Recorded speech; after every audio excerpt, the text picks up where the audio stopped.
விவசாயிகளுக்கு வணக்கம். இப்போ பார்த்தீங்கன்னா நம்ம இயற்கை விவசாயத்தில் ஈஸியான வழிமுறைகள் நாட்டு ரகங்களை பற்றி பார்க்க போகிறோம். இது பார்த்திங்கன்னா வெத்தலை கிழங்கு, அதே சமயத்தில் இது பார்த்திங்கன்னா கொடி உருளைக்கிழங்கு, அதாவது மண்ணுக்குள்ளேயும் காய்க்கும் மேலேயும் காய்க்கும்.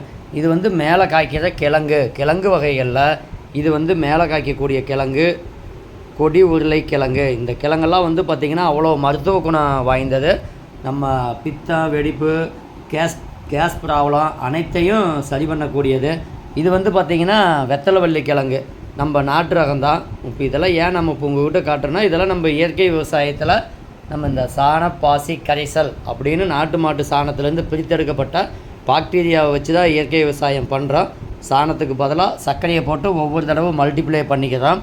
அதில் விளைஞ்சது தான் இது. பார்த்திங்கன்னா உங்களுக்கு இப்போ வரக்கூடிய ஹைப்ரிட் விதையெல்லாம் மண்ணில் ஊன்னாவே முளைக்க மாட்டேங்குது.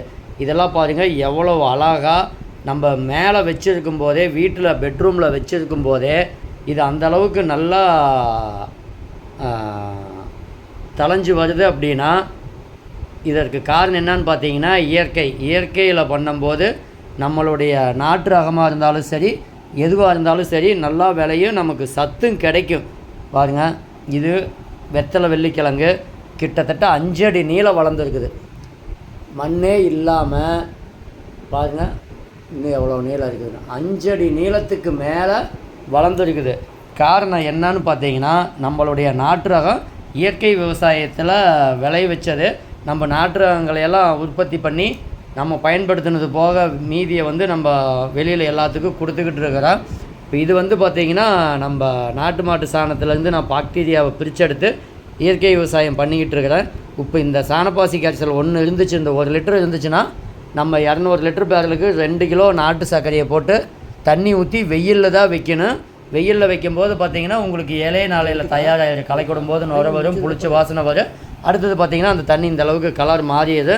இதை 1 ஏக்கருக்கு கொடுக்கலாம். நம்ம 1 ஏக்கருக்கு பார்த்திங்கன்னா வெறும் 2 கிலோ நாட்டு சர்க்கரை மட்டும்தான் நமக்கு செலவு. மீதி பார்த்திங்கன்னா இது நம்மக்கிட்டேயே எப்போவுமே மீண்டும் சர்க்கரையை போட்டு மல்டிப்ளை பண்ணிக்கிறதுனால இருந்துக்கிட்டே இருக்குது. ஒன்ஸ் மட்டும்தான் வாங்குற மாதிரி வரும். இல்லைனாலும் இது நம்ம தயாரிக்கலாம். நம்ம தயாரிக்கிறதையும் சொல்லித்தரேன். நம்ம லோகு இயற்கை விவசாயங்கிற என்னுடைய யூடியூப் சேனலில் இந்த நாட்டு மாட்டு சாணத்துலேருந்து எப்படி பாக்டீரியாவை பிரிச்செடுக்கிறது அப்படிங்கிற நம்ம வீடியோவும் போட்டிருக்கிறோம். இந்த 200 லிட்டர் தயாரிக்கிறதே இல்லாமல் இதிலிருந்து 10 to 15 நாளில் மீன் அமிலம், வாழைப்பழத்தை போட்டு பொட்டாஸ், புண்ணாக்க வச்சு NPKவும் தயாரிக்கலாம். இதை நம்ம தயாரிப்பு முறையும் சொல்லித்தர, முடியாதவங்களுக்கு தாய் தரவும் அனுப்பி வைக்கிறோம்.